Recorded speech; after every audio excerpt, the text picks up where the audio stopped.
محمد وآل محمد صلوات.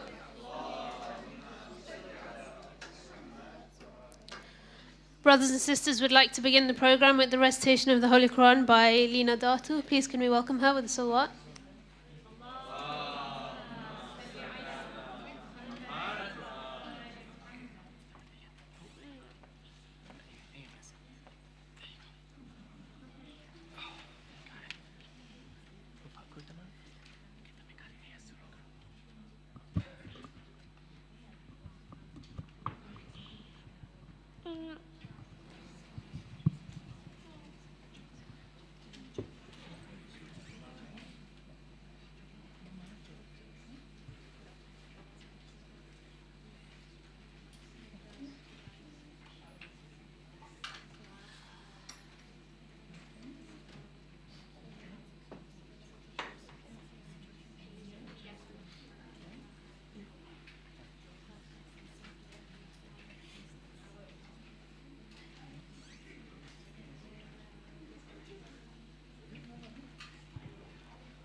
No, I don't want.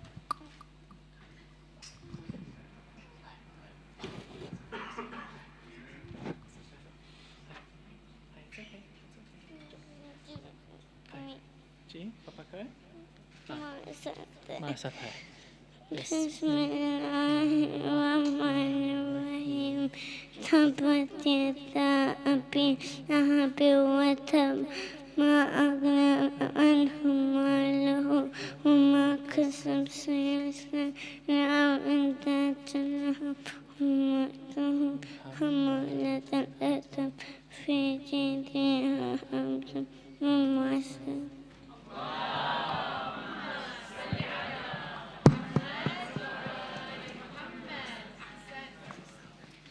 Thank you very much, Lina. Well done. Can we also please welcome Zainab Kareem for some more recitation of the Holy Quran with the salawat.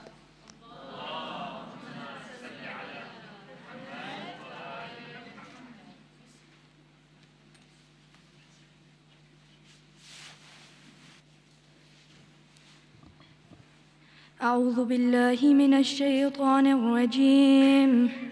بسم الله الرحمن الرحيم. الرحمن علم القرآن خلق الإنسان علمه البيان.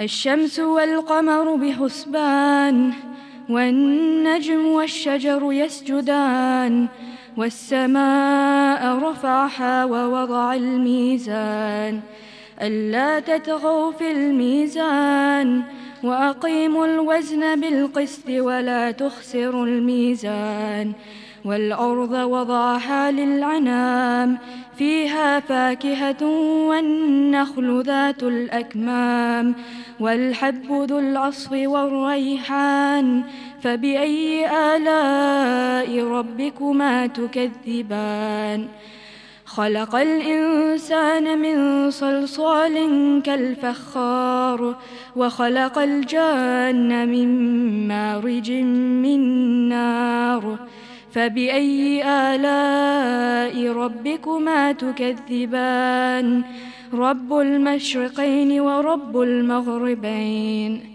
فبأي آلاء ربكما تكذبان مرج البحرين يلتقيان بينهما برزخ لا يبغيان فبأي آلاء ربكما تكذبان يخرج منهما اللؤلؤ والمرجان فبأي آلاء ربكما تكذبان وله الجوار المنشآت في البحر كالأعلام فبأي آلاء ربكما تكذبان صلوات.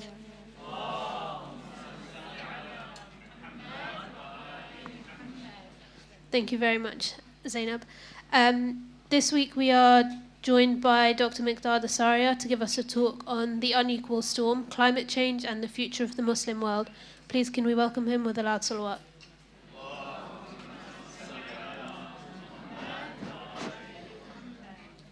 Dr. Miqdad Asaria is an assistant professor at the Department of Health Policy at the London School of Economics and Political Science, where he teaches and researches on health inequalities and the impacts of climate change on health.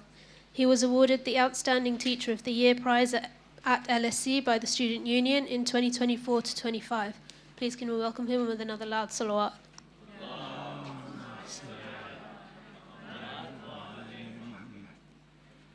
Assalamu alaikum, and thank you very much for inviting me, and a timely time for this talk with the COP summit in Belém in the Amazon just about to start. So today we're going to talk about climate change and the impact of climate change on the Muslim world, both now and going forward, and what it means for us, okay? So what I'm going to do is, first I'm going to say a little bit about the kind of impacts of climate change that we're already seeing across the Muslim world. And then I'm going to go into the science, because I think I'm not a scientist, so it's going to be very high school level science, but I think it's important to just get a basic understanding of the science and the numbers so that we know what we're talking about. And a lot of the climate change debate is very opinionated, but not very much based on the facts or reality. So I want to show you some of the numbers so you can then decide for yourselves what you think is going to happen next and where we're going, where we are, right? And then I'll tell you a little bit about what the global plan is. You know, when they have these big COP meetings and they decide what are we going to do next, how are we going to deal with where we are. So I'm going to tell you a little bit about what the global plan is. And when I started teaching about this, I was quite shocked to know what the global plan was. You know, I thought it was a crazy conspiracy theory. So we'll see. Maybe you're better informed than I am. And then I'll say a little bit about what I think we should do. I'm going to use the slides quite a lot, so try and sit somewhere where you can see the slides, if possible, okay?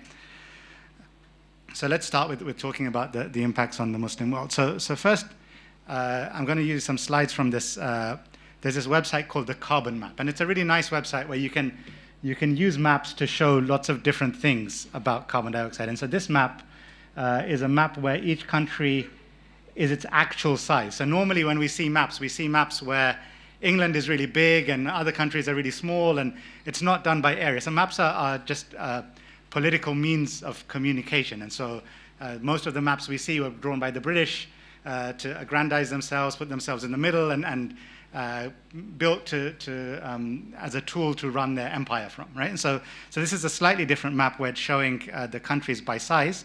And the colors, the darker color, so the colors here are the carbon dioxide emissions per person, right? So the darker it is, the more per person emissions there are in the country. So you can see in North America, Europe, Saudi Arabia, we have quite a lot of emissions. In Africa, we have barely any emissions, right?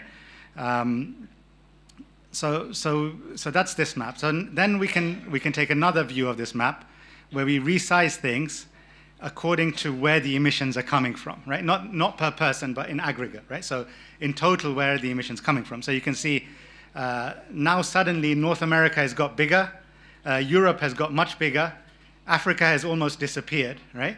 And China is quite big. And one of the reasons why China is quite big is China does the manufacturing for the rest of the world, right? So everybody who consumes things gets things made in China. It's basically the factory of the world, right? And so it's not only Chinese people creating those emissions for themselves, but they're creating them for all of us who are using all of these different things, right? So you can see Europe and North Americans are generating most of those emissions, including the ones that they're outsourcing to China, okay? And then we look at where are the impacts of climate change happening, right? And you can see now Europe and North America have disappeared from this map, right? And Africa and Asia are the big countries, right? And so the current impacts of climate change are concentrated in Africa and Asia. So all the kind of emissions are coming out of Europe and North America. The consequences are all coming out in Africa and Asia, right?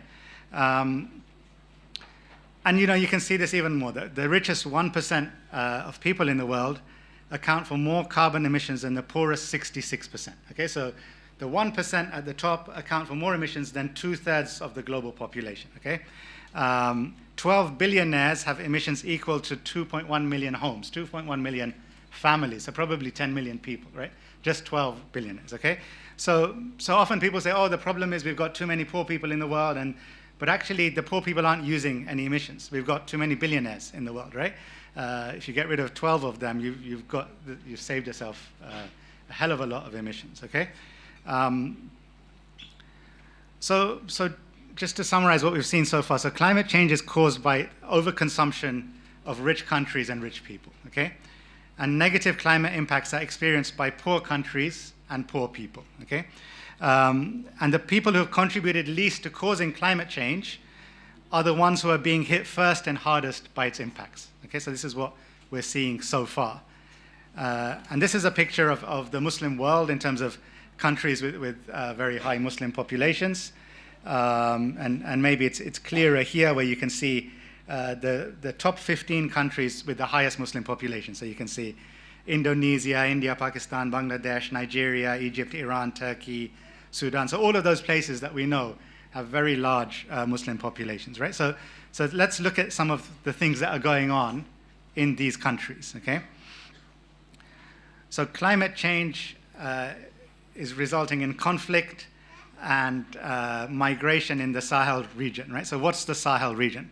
This is the Sahel region, right? This strip of Africa from Mauritania, Mali, Niger, North Nigeria, Chad, Sudan, Eritrea, Senegal. So all countries which are either Muslim countries or very large countries with very large Muslim populations, right? Those countries that were in our list, many of them already, right? So climate change is having a big impact in that Sahel region.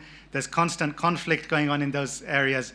And this is the part of Africa which is just at the bottom of the Sahara Desert, right? And so the Sahara Desert is coming down into the north of this region, right? And so you can see that they're being stressed by climate change.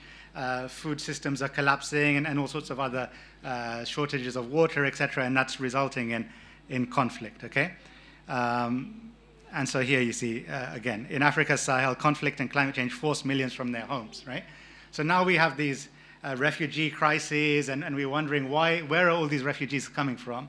Why are they coming? And when you look deep into it, you can often find that there's some kind of impact of climate change is what's driving them away from their homes because they can no longer live in the places that they were staying, right? Again, just north of that, we have desertification in North Africa, a growing threat to the environment, economy, and daily life. So just north of that Sahel region, what did we have? Morocco, Algeria, Tunisia, Libya, Egypt, right? Algeria, all of those, again, Muslim countries, right? So what's going on there, right?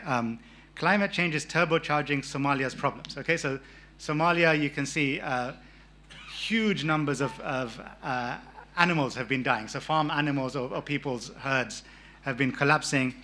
And in this article, it said Somalia has emitted roughly as much carbon dioxide from fossil fuels since the 1950s, so in the last 75 years, as the US economy does in an average of 3 days, okay? So in 75 years, Somalia has emitted as much carbon dioxide as America does in 3 days, okay? Yet they're the ones who are suffering here, okay? In Iran this year, they had to declare a public holiday to try and stop people using water because they ran out of water, right? The temperature hit 50 degrees and they've run out of water. They've been in drought for the last 5 years, okay? They've run out of water. And you can see large parts of Iran are sinking. Tehran is the fastest sinking city in the world right now. I think it's going down by 30 centimeters a year or something, right? So because of subsidence, and then they're doing lots of building on top, and so the city is literally sinking, okay? Libya, a couple of years ago, we had this huge flood in Libya, Storm Daniels. 10,000 people were missing, 3,000 feared dead. Again, that was one of our North African countries that we talked about, okay? Pakistan, now this has become an annual thing, that we see these huge climate-related floods in Pakistan, 1,000 dead here in the flood. But at the same time, we have heat waves going on in Pakistan and India, right? Two of the biggest Muslim population countries, and ridiculous heat waves, over 50-degree temperatures. And these are not for people who are sitting in their air-conditioned mansions. These are the poor people who have living in slums under tin roofs, cooking in these conditions, right? Literally cooking. And then these conflicts emerge, right? So we have India and Pakistan are now fighting over water because the water sources are running out, right? And the glaciers in the Himalayas are disappearing, and the flow of water in all of these places is becoming more and more scarce, okay? Jakarta is sinking, the capital of Indonesia, the most populous Muslim country in the world. They're abandoning their capital city and moving to another capital because Jakarta is sinking, right? It's going underwater, yeah? In Turkey, we're having wildfires, right? Again, it was over 50 degrees this summer in Turkey. Thousands of people were displaced. People were dying because of these wildfires, right? You know, island states, the Maldives, Zanzibar, Lamu even, they all are suffering from rising sea levels, the sea encroaching onto land, destroying marine economies, and in some cases just completely wiping out the places altogether. Whoops, I don't know. Yeah. So we saw a couple of years ago in Hajj, 1,300 people died in Hajj from the heat wave, right? Just from the heat. And we know who dies in these things is going to be the vulnerable people. A lot of people, especially in poorer parts of the Muslim world, they save up their whole lives to go to Hajj. By the time they go, they're so old and frail. And then if a heat wave comes, it's lethal for them, right? And these things are becoming more and more likely to happen, okay? This article here says that after this Eid, it's unlikely that the Muslim world will be the same again because there's so many people who are going to have to migrate and move. And so here they're thinking that 1.2 billion Muslim individuals will have to leave their homes and go somewhere, okay?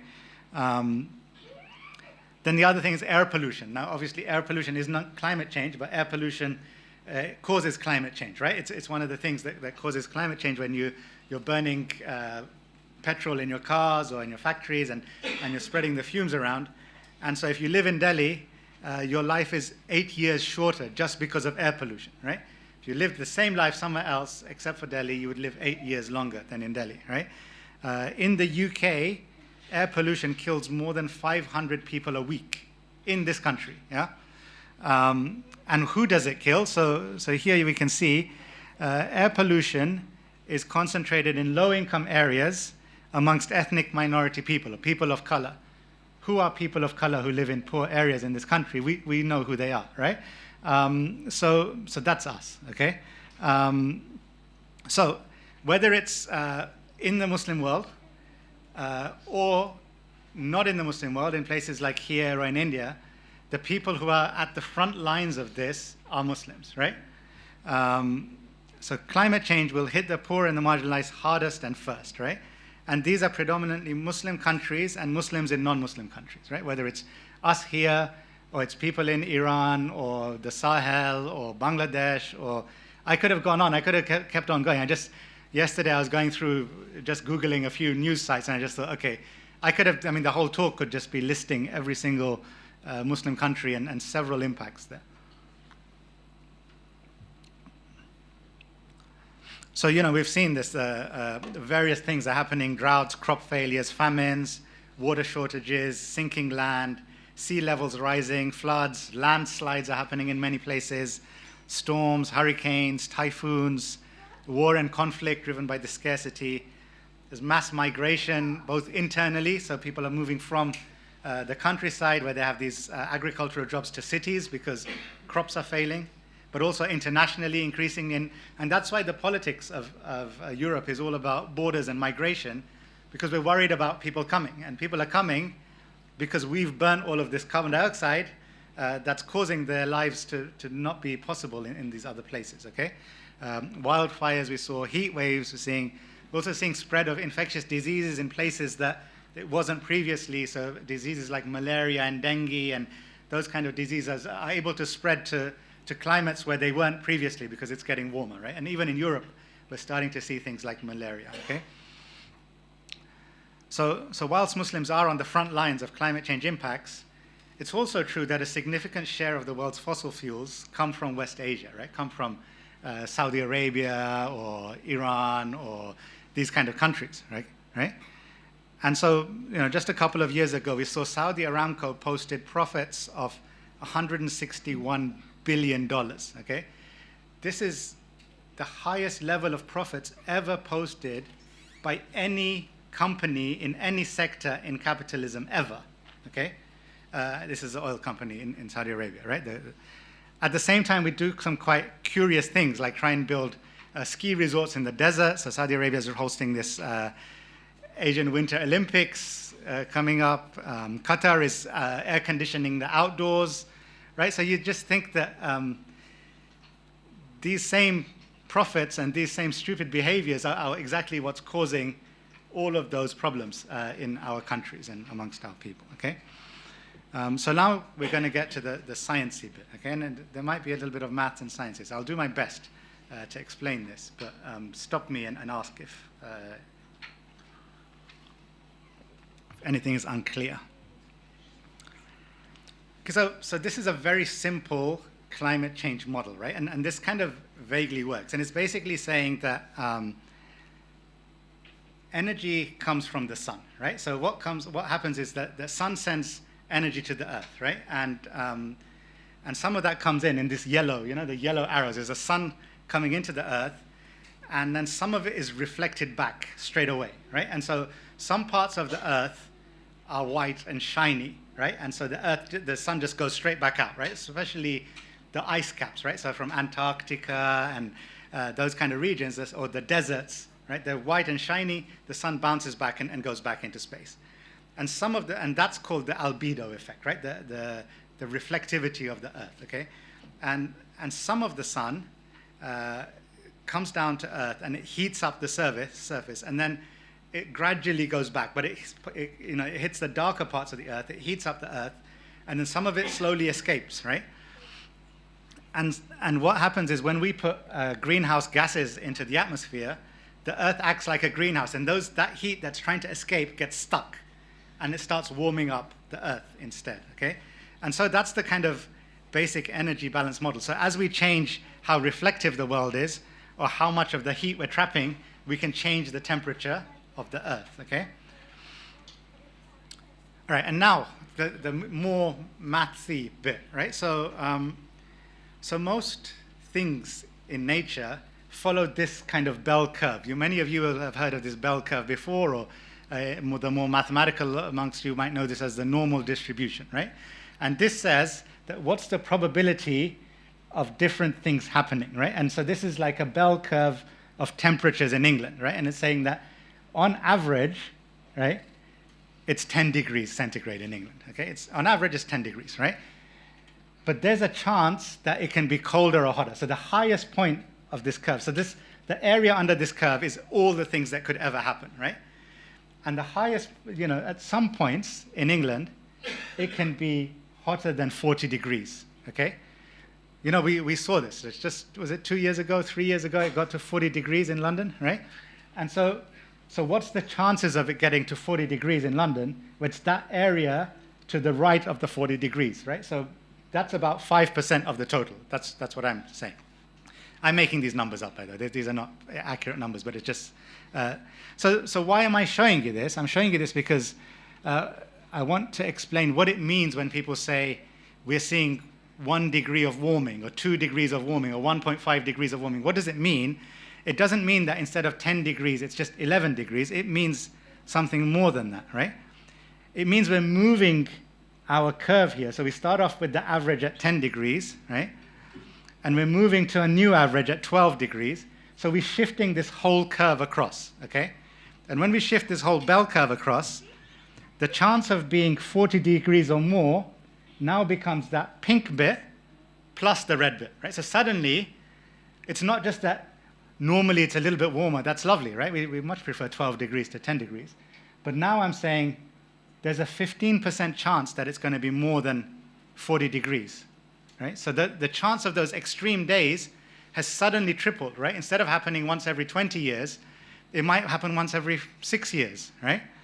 And then a new thing has also happened, is that it can go past 45 degrees. Before, in our previous world, right, we could never go past 45 degrees. Now, we can go all the way out to 50 degrees, right? So now we can go experience even more extreme temperatures. So that's one of the effects of climate change, right?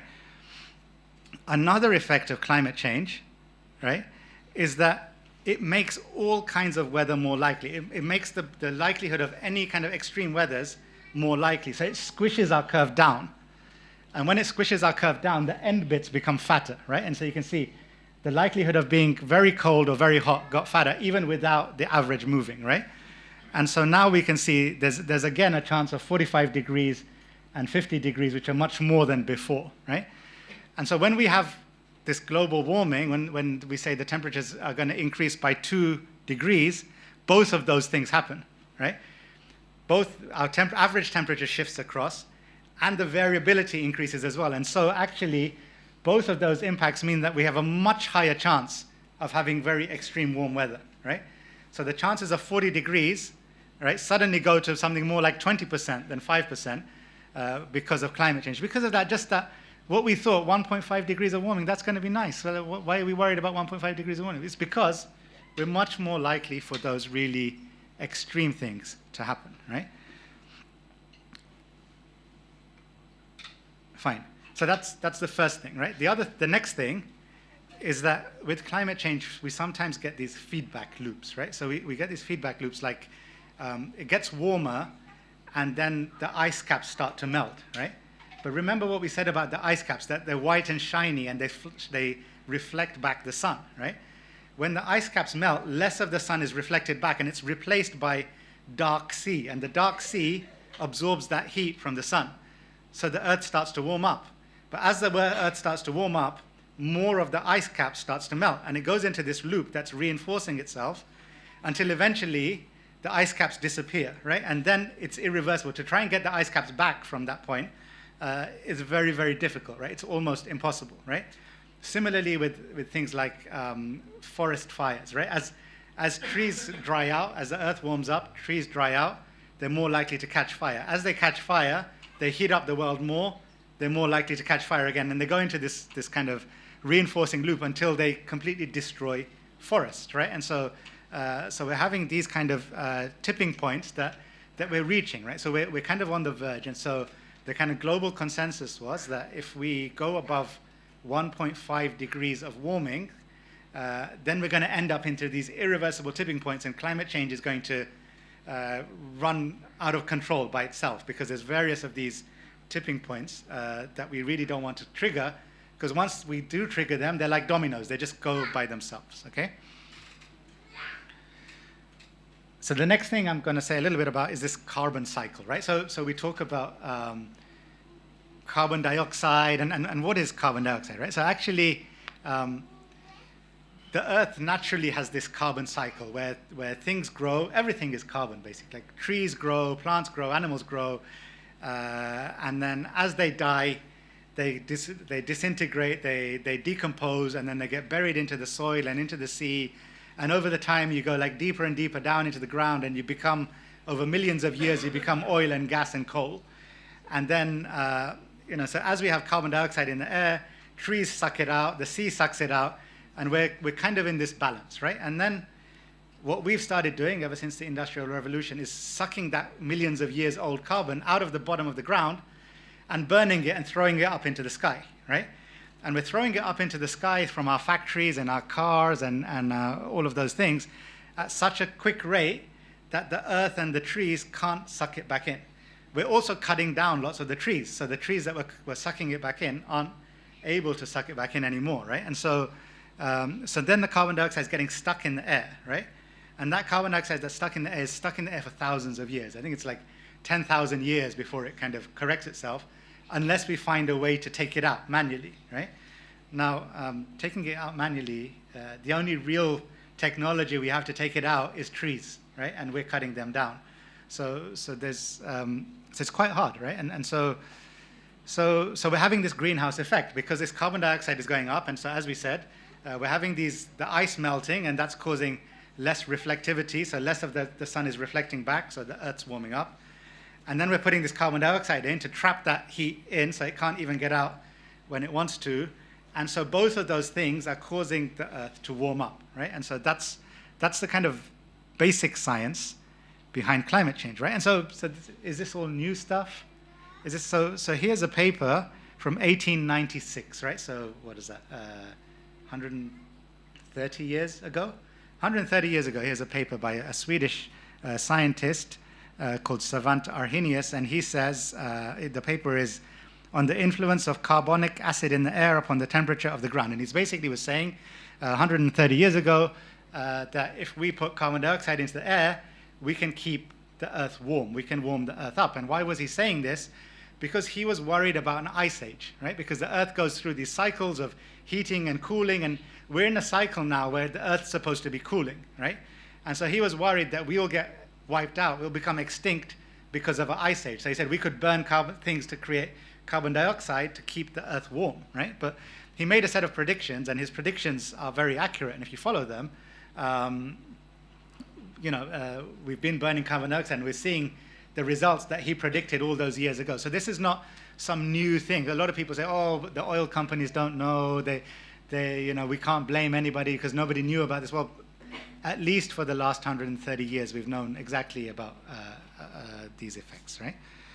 So, fine. So then, let's talk a little bit about economics, right? And so, there's this story from a Muslim historian of India. He was called Ibn Khalikan. So Ibn Khalikan was writing about the story of chess, okay? And so he said that somebody in India invented chess.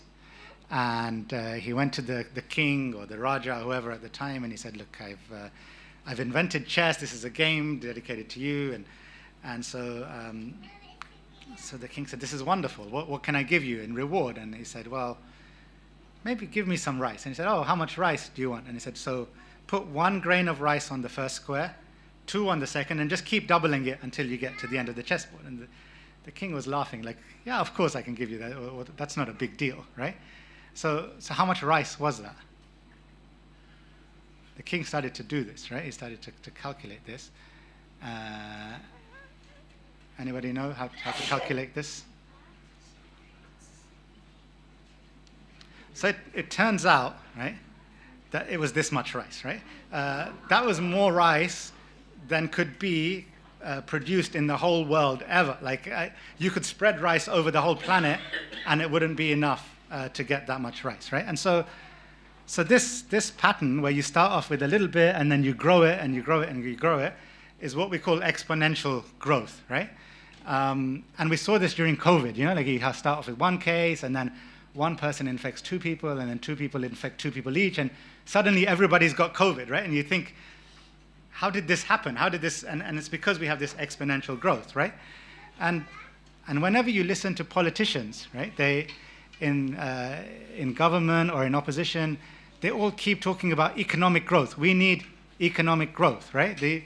We should have growth of 5% a year. We should have growth of, so they want to have exponential growth of 5% a year. They want the economy to grow by 5% bigger than it was the previous year, similarly to this, right? So we're living on this finite planet, yeah? And we want to grow exponentially.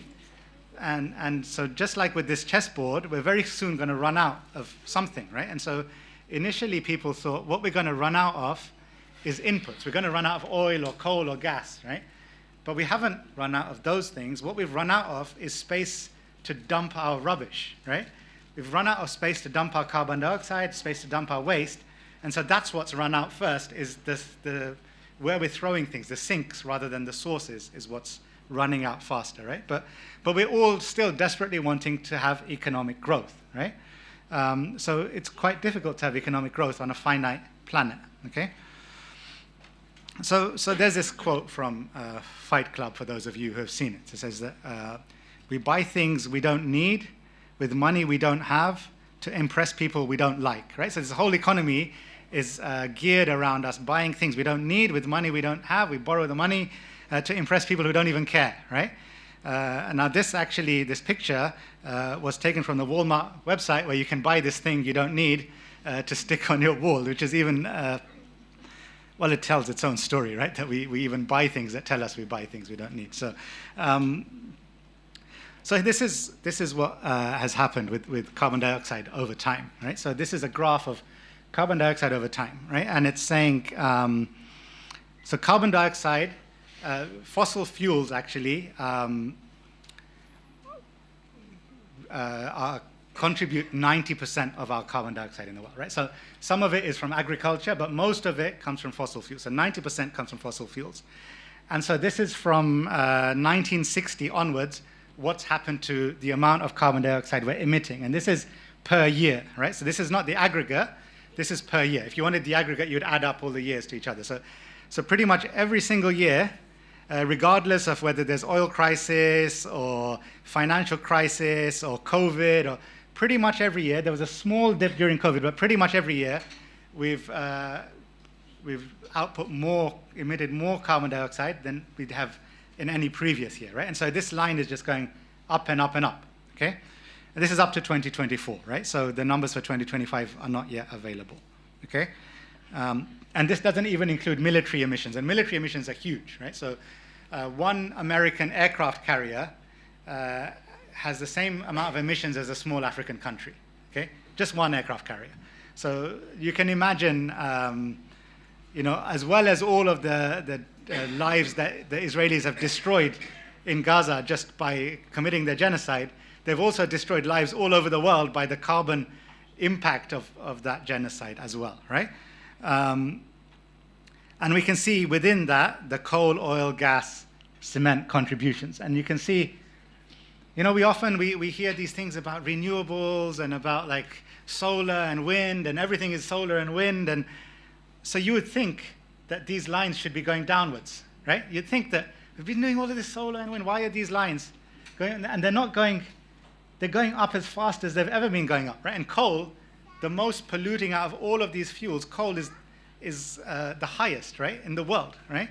And so you got to think about it, right? And it's because we want to exponentially consume more and more every year. All of that all of those renewable energies, it's not that it doesn't exist, it exists, but it's additional to whatever we're doing with fossil fuels, right? We're just consuming more, we're just growing faster and we're consuming more, right? It's not replacing this stuff, it's additional to this stuff, okay? And then we can think about, so who's put that carbon dioxide up there, right?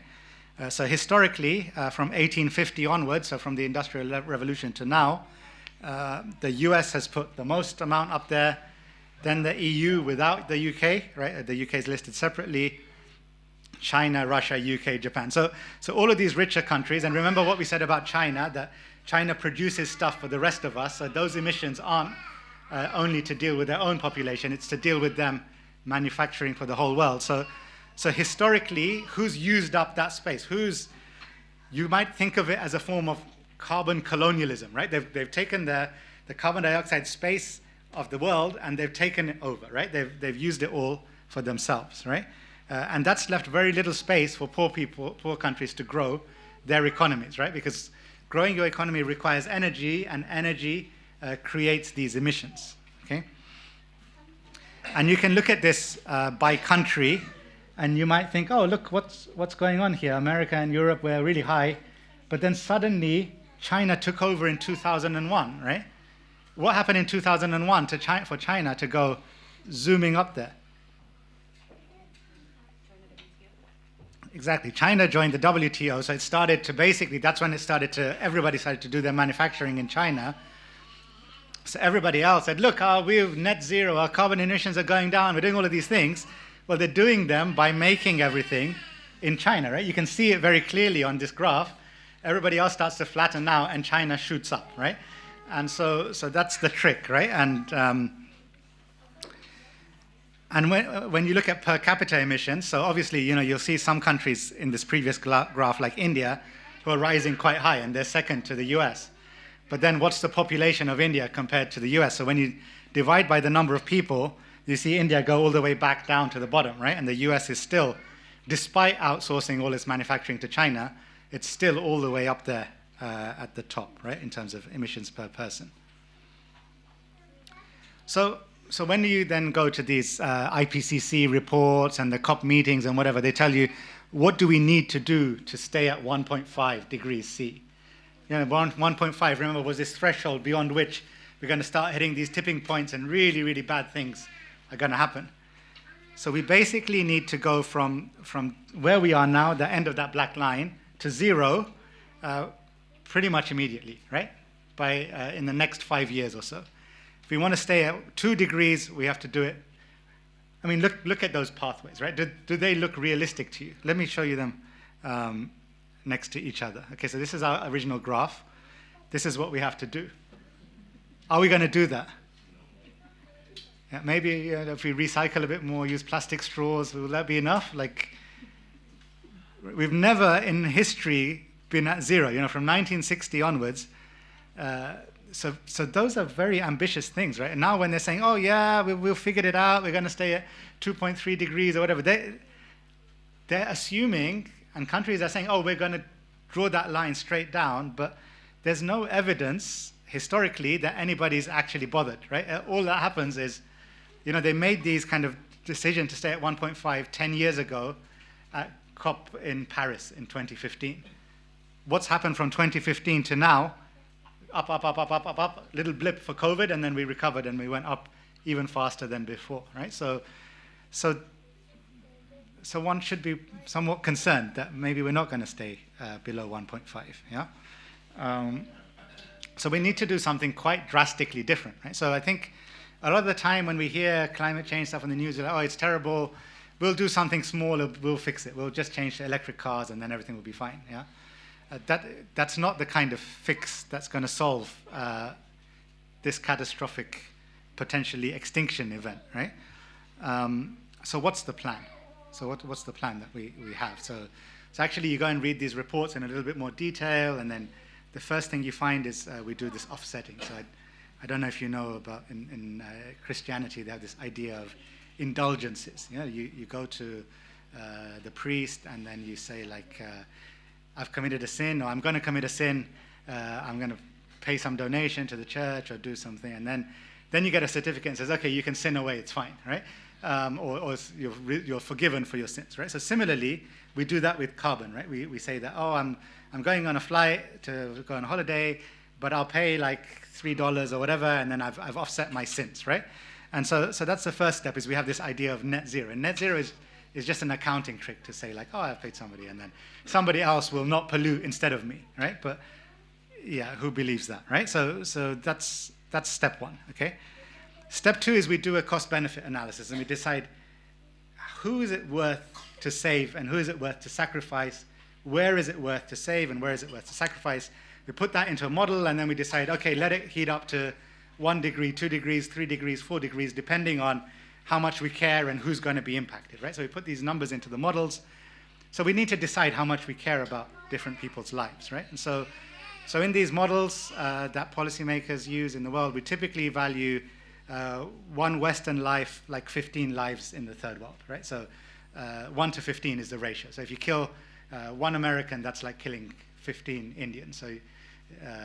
So yeah, Americans are worth much more than us, right? And so, and this isn't a new thing. This has been going for some time. So here on the other side, I've shown you, it's really small, but this is a memo by Lawrence Summers, who was the head of the World Bank in 1991. He wrote this memo saying we should dump our pollution in poor countries because it's much cheaper and more efficient to dump it there. Their lives are worth less anyway, so why don't we just put our pollution there? Why don't we just offset to them? Why don't we put... And so this kind of thing has been going on for a long time, right? And it's just like a continuation of that colonial attitude, okay? So we decide who dies. So we decide, like, look, it doesn't matter if 14 Indians die because it's not even 1 American, yeah? Like, so it's fine, right? So we do those things. And then the people who are left have to adapt, right? And so now, if you go to, if you go to bankers, you can see what are they investing in, what are they thinking about, and so bankers have decided that climate goals will fail, so let's invest in air conditioning firms, right? Because everybody's going to need air conditioning, whoever's still alive anyway. So people who can adapt will adapt to climate change, right? And then people said that, look, in 1991, there was this big volcano in the Philippines that exploded, right? And it threw up lots of sulfur dioxide into the atmosphere. It went like really far, all the way up into the stratosphere. And that was after that, for the next 2 years, the world was cooler by 0.5 degree, right? So why don't we just do that? Yeah, like instead of blowing up volcanoes, we can just put the pollution ourselves into the stratosphere and dim the sun, right? So what was happening there, right, is that, remember this picture, so right at the top of that yellow line, they just reflect the sun back before it even comes into the earth. So it's just a bit dimmer, right? So it doesn't get so sunny on earth. And of course that has other impacts, right? Like because the sun is important for rainfall and all sorts of other things. But it's a very cheap thing to do, right? We already have the technology to do this. We can just send planes up, throw sulfur dioxide into the atmosphere. It costs a few billion dollars a year. Like somebody like Bill Gates or Elon Musk could easily do this, right, by themselves. And then they can decide what temperature the world should be. And yeah, it might cause some acid rain. It'll probably cause the monsoon to fail. Most of agriculture in India and Africa would collapse. But it would be more comfortable here, right? And so this has kind of been tested out by mistake, right? And so what happened in 2020 is there were some new regulations passed for ships to burn less polluting fuel, right? So shipping, like this, all of those things that we buy from Amazon and whatever, those are shipped around the world, right? They come to us from China on these huge container ships that are spewing out tons of pollution into the atmosphere, and they run on these really dirty fuels, right? And so a few years ago, in 2020, they said, you've got to clean up this fuel. So they cleaned up this fuel, and by doing that, they stopped putting so much pollution into the atmosphere, right? But that pollution was actually reflecting back the sun, right? So the earth suddenly got much warmer because the air got cleaner, right? So it's kind of the opposite of what we're trying to do. So we're saying that, oh, this probably will work, because when we do it the opposite way around, by stopping throwing the pollution in the air, it gets warmer. So if we do start putting the pollution in the air, it will get cooler, right? So we did it. I mean, it's much smaller scale than what we're talking about to do the whole world, but it has kind of been done, and there's and this is being very actively researched, right? The government in this country is doing experiments at the moment on doing these kind of sun dimming experiments. There was a big report by the Royal Society just last week talking about this. It's called solar radiation management, for those of you who are interested. So this is the plan, is to keep polluting, dim the sun so that we don't feel the worst effects of the heating. Carbon dioxide will still be there, right? The oceans will still be getting more acidic. We'll still have lots of pollution in the air, etc. We'll just put an extra level of pollution in the stratosphere to block some of the sunshine, right? But it doesn't solve all the problems, okay? So that's the first part, right?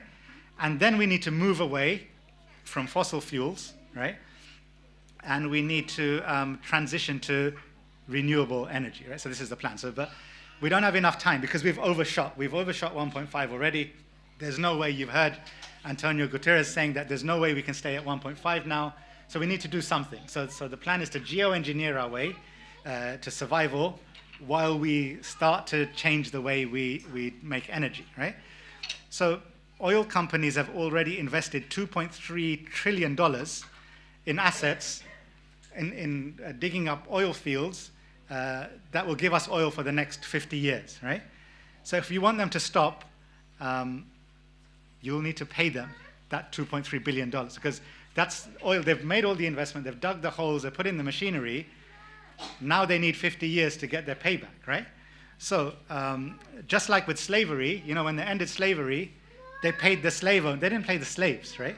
They paid the slave owners to say, I'm sorry that you're not allowed to have your slaves anymore. Here's the money to compensate you, right? So similarly, the oil companies want to be paid off if they want to stop producing this oil, right? And nobody really likes to pay the oil companies off for stopping killing us, you know, but they're almost blackmailing us, right? And so, but once we've done this geoengineering and the temperature's okay, there's no incentive to do this very quickly, right? Because we could just put some more pollution. As it gets warmer, we can just keep on increasing how much of the sun we're reflecting until we just live in the dark, right? And then the plan is to shift to solar and wind. So that's where we're seeing increasingly we're hearing about projects to shift to solar and wind. And if we are genuinely not producing tons of carbon dioxide and putting it in the sky and using solar and wind, that's good. But if we're not, so the problem with solar panels is what color are they? Black, right? So we're putting these black things over the white desert, right? And it's just absorbing tons of heat, right? And it's producing electricity, but if you're also producing carbon dioxide, you're absorbing all of this heat, and you're still producing the carbon dioxide, you're just going to warm the Earth faster, right? And so, so it's not as simple as just put solar everywhere and we'll be fine. Well, think about the albedo as well as the greenhouse effect and what else are you doing, right? So, and then the plan is, so once we've done that, once we've transitioned to renewable energy, then we'll suck the carbon out of the air, right? But the only way we know how to suck the carbon out of the air is by using trees. So we'll need to plant loads and loads of trees, and trees only suck carbon dioxide out of the air when they're young and growing, right?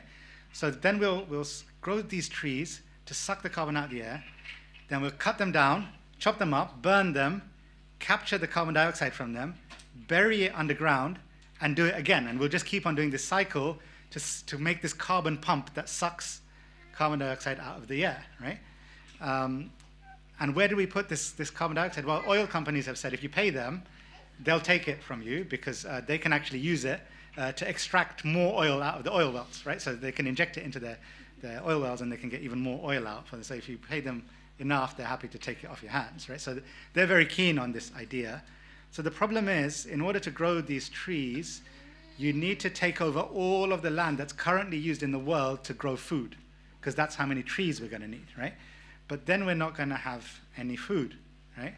So it's unlikely that we're going to get this far, right? And so we're at the point where we're about to start thinking about doing this geoengineering to block the sun out.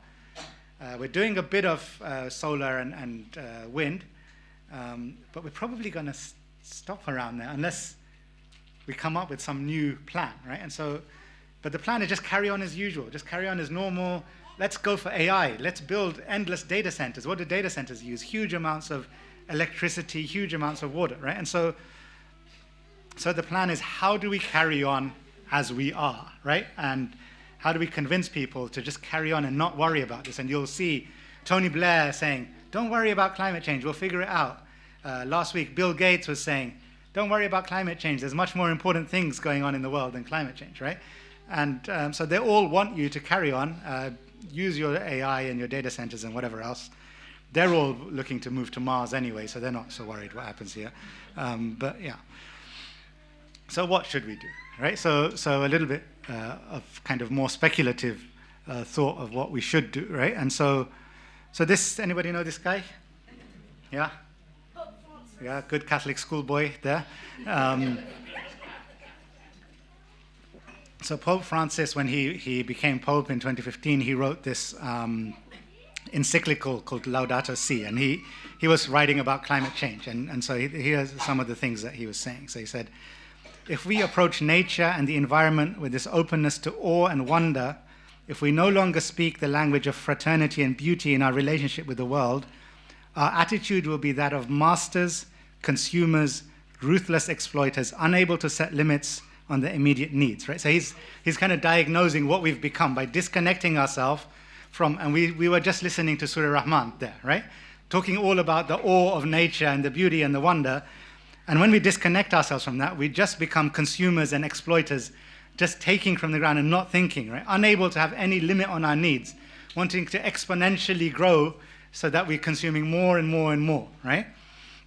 So he said, environmental education is about more than policies and facts. It's a spiritual project that must strive to promote a new way of thinking about human beings, life, society, and our relationship with nature, right? So we need to really completely rethink about how we live in this world, not just recycle a bit, buy a Tesla, think about really how do we live together, how do we live as a society.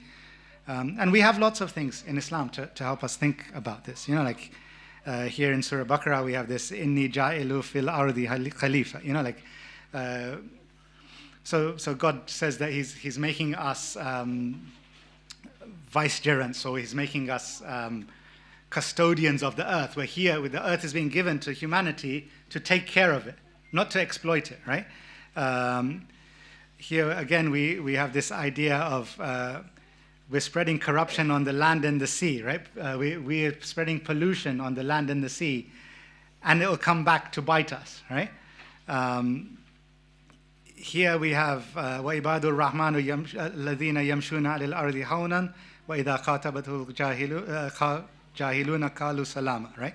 So walk gently on the earth. The people who are servants of Allah, those who walk gently on the earth, right? Who don't destroy the earth, right? Walk with humility and humbleness.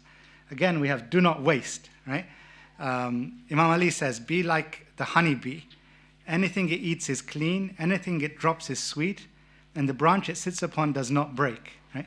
Are we being like honeybees in our lives and in our consumption, right? So we have these ideas of stewardship of the earth, right? The earth is not there for us to exploit, but it's our role to take care of it for future generations. We should work against extravagance and pollution. Waste is not allowed for us, right? We have a big focus on justice and poverty, right? We need to think about sharing our resources rather than hoarding resources, right? We have these ideas of humility and treading lightly on the earth. This idea, just like what the Pope was saying, we have these ideas of wonder about the awe of nature and creation. We have these visions of the gardens of paradise and all of these very kind of nature-inspired symbolism, right?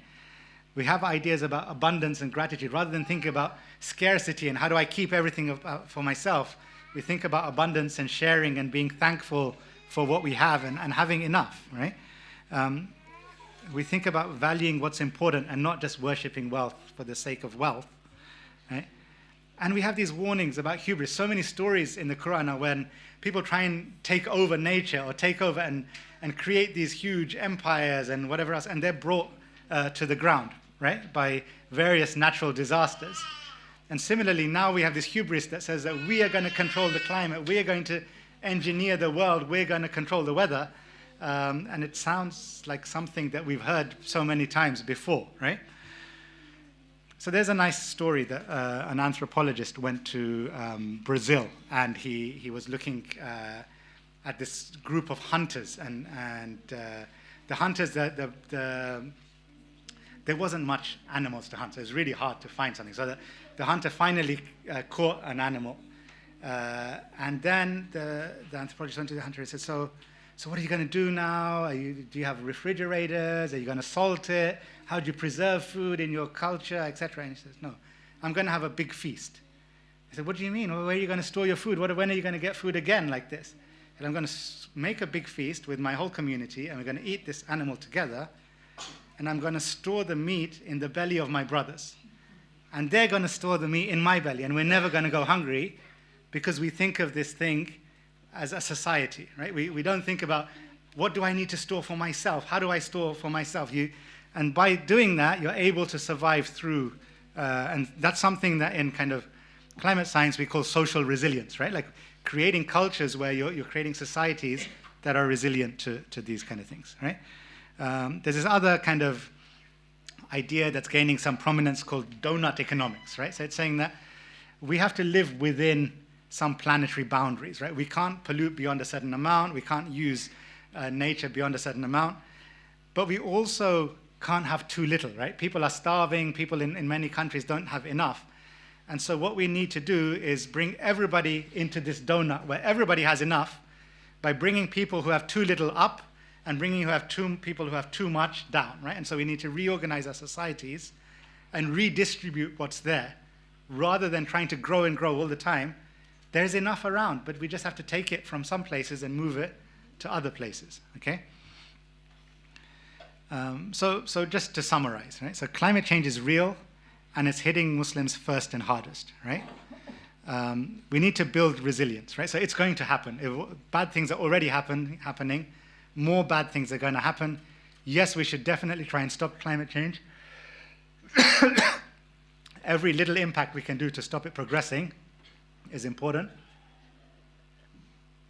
But we also have to be realistic and prepare for what's coming, right? And so we need to build adaptation and prioritize those who are most vulnerable, because those people, the older people, the poorer people, the young children, those are the people who are going to suffer most and first, okay? And as we've seen, resilience can be social and ecological, as well as just building infrastructure. It's not just about building flood barriers or cooling centers. It's also about building the culture within our communities to share, to care, to help each other, right? And part of this adaptation is going to be mass migration, right? It's coming, it's already happening. We need to prepare for it, right? The right-wingers are seeing it already ahead of us. Maybe we just need to admit that, look, this is going to happen, and now we have to prepare for it. There's many benefits to migration. We in European countries have rapidly aging societies and nobody to work. So we need those migrants, and those migrants need somewhere to come, right? Exponential growth of consumption is impossible to sustain, right? As we saw with the chessboard, we can't just keep growing forever. So we need to think about redistributing, right?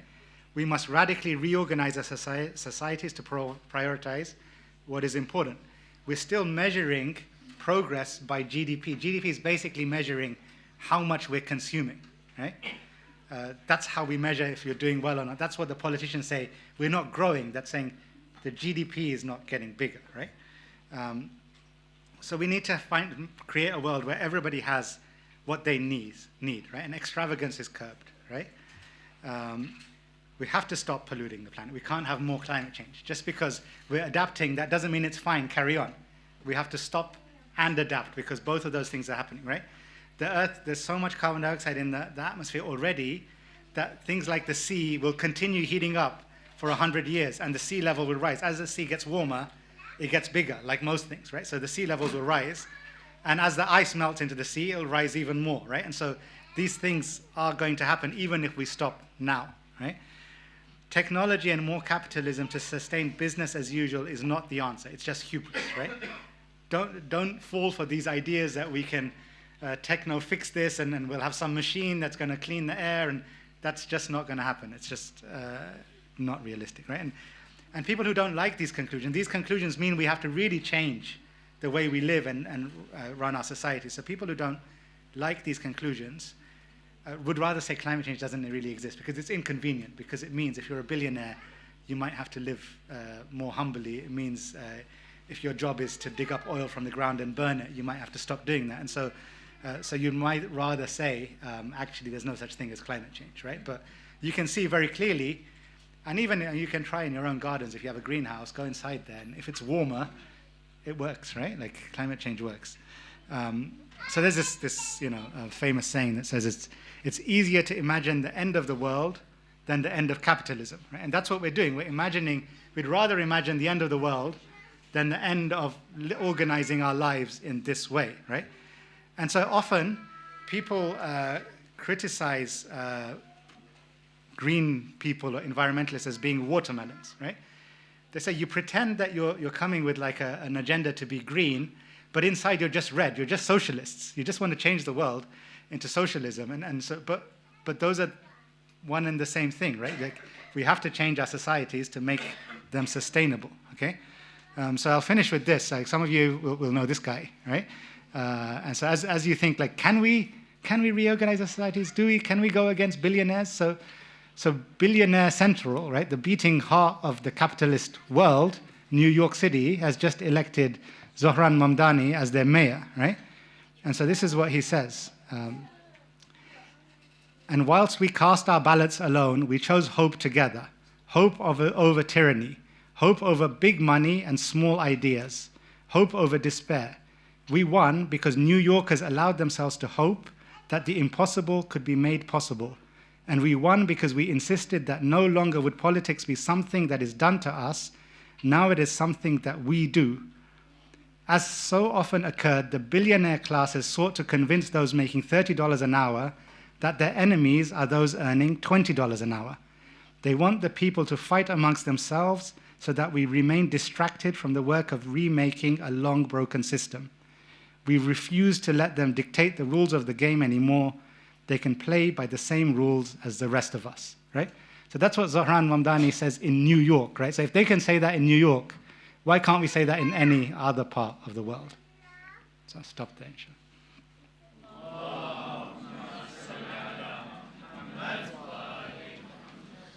Thank you very much, Dr. Miqdad. We now have some time for questions and answers, if there's any on their sister's side.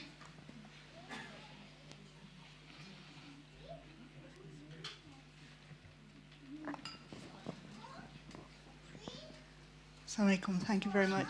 At the risk of, I'm not a billionaire, by the way, but at the risk of falling into that red bracket that you had at the end of your list of climate deniers. So you've shown us lots of evidence that emissions are going up, right? How fast is the temperature actually changing? And these random events that occur, they've always occurred, right? Floods and volcanoes and stuff. Is there really any evidence that they're more frequent? Or is this just part of a long cycle of things going up and down? And then your whole premise that the graph is getting flat. I can understand if you shift the graph one way, why you'd get more events. But why would the graph get flatter? I don't understand why that would occur. So the first question, so we have these events like floods or tornadoes or hurricanes, or we have these 1 in 100-year events that are happening every day, right? They're not happening once in 100 years anymore, right? We have temperatures going up. So one of the things about the Earth is that it's a complex system, and the changes that happen in complex systems are not linear, right? And so if this much carbon dioxide caused a small amount of increase last year, it doesn't mean it's going to cause the same amount of increase next year. We go into these feedback loops and we end up at tipping points, and so we can see sudden jumps in temperature that we don't see otherwise. So is the Earth warming? So actually, if you look at the IPCC reports, every time they come out, they say the Earth's warming faster than we predicted last time, right? So it's not only as scary as it seems, but every time they seem to underpredict what they thought the situation would be in a year's time. So yes, the Earth is warming. Those events are definitely occurring that wouldn't be, and there's a whole science of attribution risk to say how much more likely was this event to occur under climate change than without climate change, right? And so there's a whole body of research that you can look at to actually look at, like, is this more likely? How much more likely? Yes, there was a flood in, Prophet Nuh's time, so does that mean that there's always floods? Well, yeah. So you can say all of those things. So what was the last point, sorry?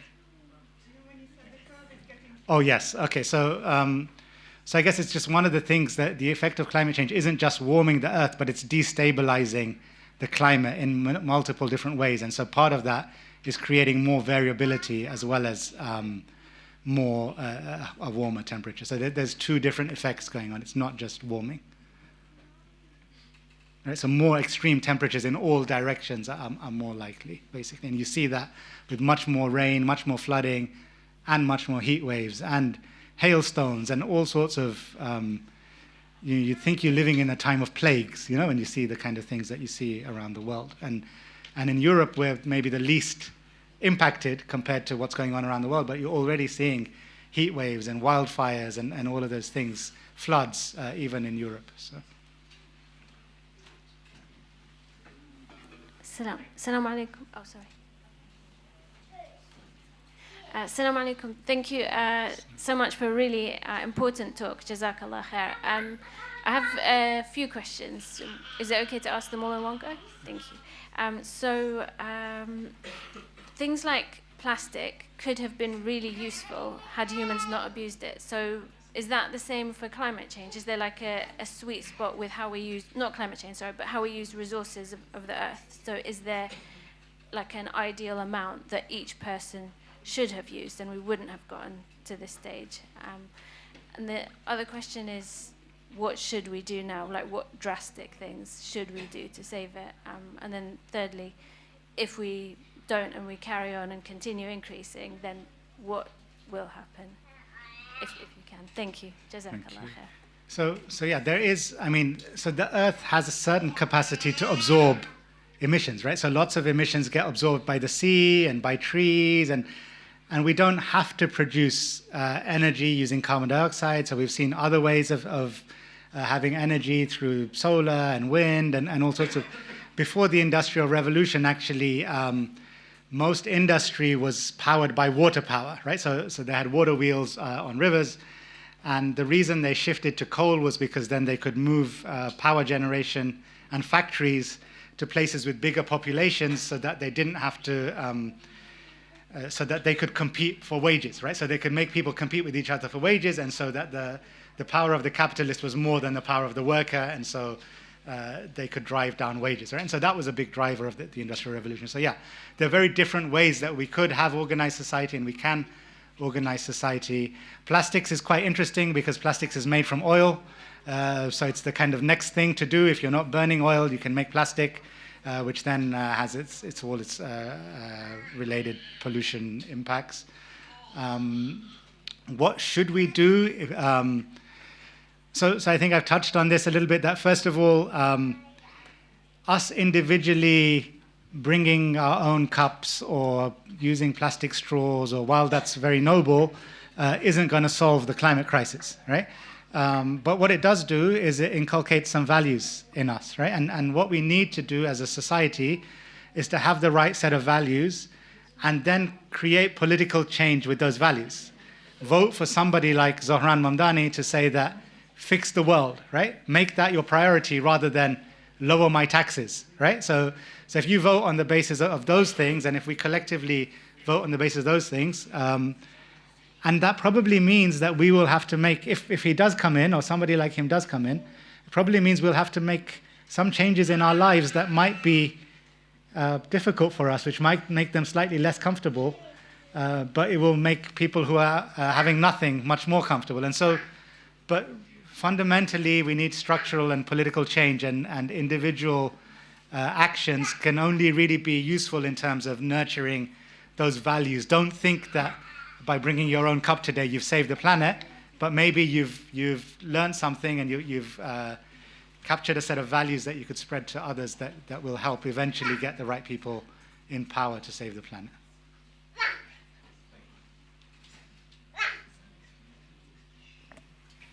Thanks for the talk.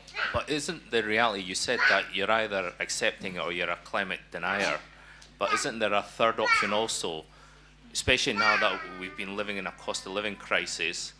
You know, if you ask people, you need to buy local because it's more beneficial for the climate, and the price of those goods, which will be either not, something that's nice to have, it's an essential thing, are more expensive.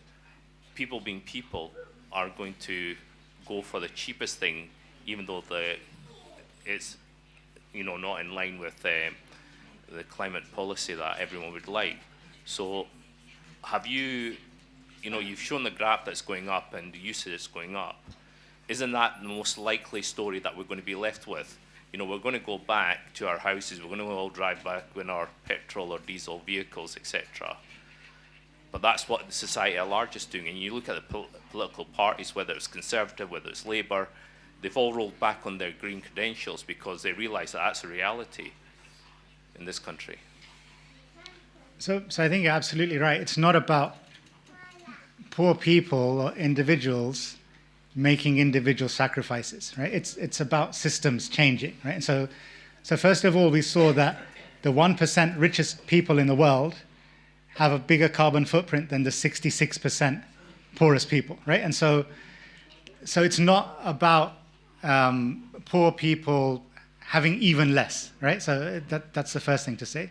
The second thing to say is that it's not about individual changes, it's about structural changes, right? If we created a proper public transport system, one of Zohran's main pledges was free and frequent buses in New York City, right?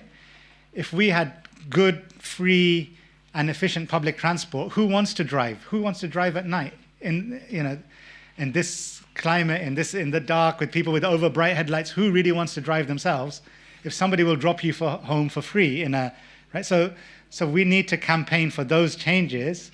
We should have, again, he had this policy of price-controlled food shops where good food is available cheaply in every neighborhood, right?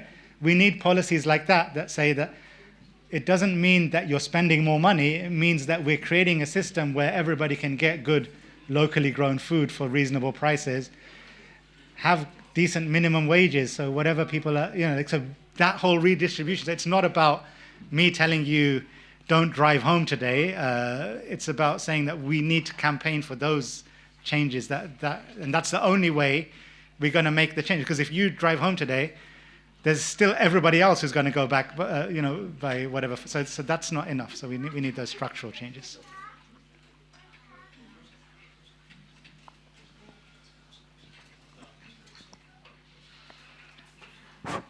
Assalamu alaikum. Thank you for the talk, really insightful. A couple of thoughts more than questions.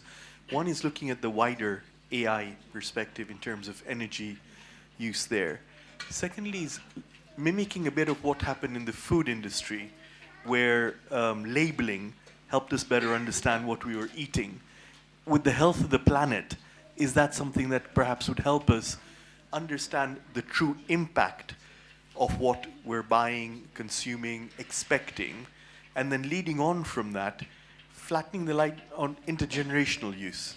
Okay, it may be cheap for me now, but is my greater consumption starving my children, grandchildren's generations, and having that greater awareness? Because the capitalist line will always be, well, if we do this, then lower sales mean lower employment, and you're directly starving people here and now. But a greater understanding of, okay, buy local, costs a bit more, perhaps. Doorstep milk deliveries, no plastic bottles, maybe harder to look after, maybe a little more costly, but avoiding that plastic mountain building and the energy resources there. And maybe a bit more government policy even to say that, look, there will not be any plastic use in packaging after a certain date because they're viable alternatives. So having that longer term understanding with the here and now, this is what it is going to hit us with. Those graphs are scary, but they could also be overwhelming to say, crikey, if it's that bad, no one's going to be able to stop it. But granularizing that with data to say, well, by changing habits, enforcing changed habits through policy, awareness raising, then everyone's motivated perhaps to do it for a reason. Yeah, I think they're really interesting thoughts, but I think those graphs are overwhelming because the situation is overwhelming, and it's not individual consumption decisions are not going to be enough. We need something much more fundamental where we restructure the whole of society, the kinds of things that Zohran Mamdani is suggesting and beyond, right? To really think about, when you talk about thinking about your children's inheritance, right? So anytime you sit with a wealthy person for more than a couple of hours, they'll start talking about inheritance and inheritance tax and right, and how to preserve their wealth for their children, right? The wealth that they've stolen from everybody else's children, and they want to pass down to their children, right? So people do worry about their own children, but at the expense of others, rather than together with other people, right? And so we need to first inculcate those values to say, why don't we think together like those hunters in Brazil, rather than think about how do you save yourself in this terrible situation? Are you building your underground bunker or your spaceship to Mars, or while you extract from the rest of us to do so, or are you restructuring society? And I think the second of those things is what makes sense, right? If we want to survive as a civilization. Ecosystem do we want our children to inherit? Right. Jointly, right? It's jointly. So you buying milk bottles is not enough. And I think I think fundamentally most of this carbon dioxide is coming from fossil fuel, and that fossil fuel is what powers the energy that underpins all the manufacturing. And so we need to first of all stop fossil fuels, and then stop this idea of exponential consumption growth in rich countries, and think about redistribution. And those big things, which aren't individual things, they're individual in terms of tell your MP about it when he comes and talks, push that agenda, vote for the right people, but they're not like what you buy it's really, you're too small to make a difference, right? Impact of AI, I mean, lots of people say AI is going to solve all the problems in the world. Yeah, so there's a lot of reports that say that AI is going to make everything so much more efficient that even though it's using all of these resources and data centers and whatever else, somehow it's going to get us out of the climate crisis. I'm not buying that at the moment. I don't see that. All you're seeing is huge numbers of data centers being built everywhere in the world, massive power consumption. They're talking about building nuclear plants and things to power some of those things, but those things take time. So in the meantime, you have to use what there is. All the big tech bros aren't particularly pro-climate. I mean, Elon Musk, of course, makes electric cars, but he's also going to Mars to escape. So it doesn't inspire, tech doesn't really inspire much hope in this situation. Huh? We'll send us there quicker, perhaps. Send him. I mean, it could help our carbon footprint if we did get rid of him, for sure. Thank you very much. I think what you have summarized now, compared to 30, 40 years ago, is now quite well documented, if you like. The problem, as you have shown, but not highlighted, is that the polluters are not the ones who suffer most. Now, how all these suffering people going to make the polluters accountable? This is the big political issue of the moment. COPs were designed to do a little bit of that, but now with the Americans pulling out and the other people getting lukewarm about it, I think we need to find a Zoran-type strategy to really push them into a corner. Absolutely, and I think looking at Zoran is actually quite interesting, because in a city full of billionaires and landlords, he's implemented rent controls, he's cracked down on billionaires, he's refused to take funding from all of these guys. So it is possible, right? But you have to be willing to play your own game rather than just making endless compromises and trying to fix within us. You know, maybe 30 or 40 years ago, as you said, we could see that this was happening, or even longer ago, and that was the time maybe to make incremental changes and fixes, and now something far more radical is required if we're ever going to get ourselves out of this mess. Last question from us. Thank you for that. You know, when you finished off your lecture with, we should have values that we live by, I just feel like when you look at history or recent history, that having good values or knowing the truth is just not enough. It is shifting a narrative, and that work needs to be done by us. I think we've seen that with Palestine. We have interestingly seen that with the rise of reform as well, that even when it comes to misinformation, when you say it enough times, it becomes part of our psyche. And I think we can sit here and say that, we should do this. That's not enough, and I think there's a certain language that we need to continuously repeat in whatever channels we have until the reality that we want to see happens. And I think we've seen that with Zohran's campaign, that it was shifting a narrative, and you push and push and push, and I think that kind of responsibility lies with all of us in whatever spaces we occupy, that shift this narrative. And holding people, it's not enough just to say, I believe it and say it. Because hope at the end of the day is something that is constructed, and it's not just a feeling. But I was wondering what you thought of that. I mean, absolutely agree. I mean, I think first of all, we need to have a clear picture to know what we want, right? And I think hopefully this kind of thing helps you to see that the scale of the challenge isn't, it's not something incremental, it's not something small, it's not something that's going to happen in 200 years' time, it's not something that we can fix later, it's something that we have to do something about now. And then now, as you say, just knowing that and believing that isn't enough, now we have to do.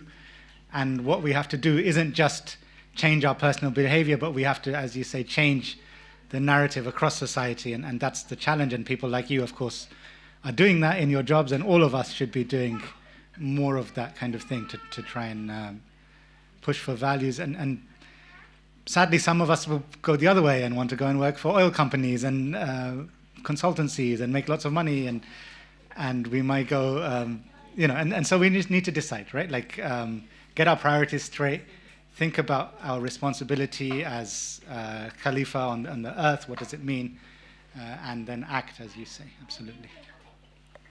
Thank you. I think we're on there. Thank you very much. Miqdad, please, can we have another la salawat?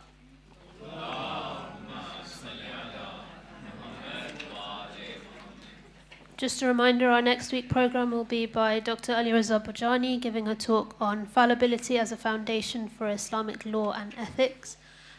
This talk will not be available on live stream, so please do attend it in person if you'd like to hear what he has to say.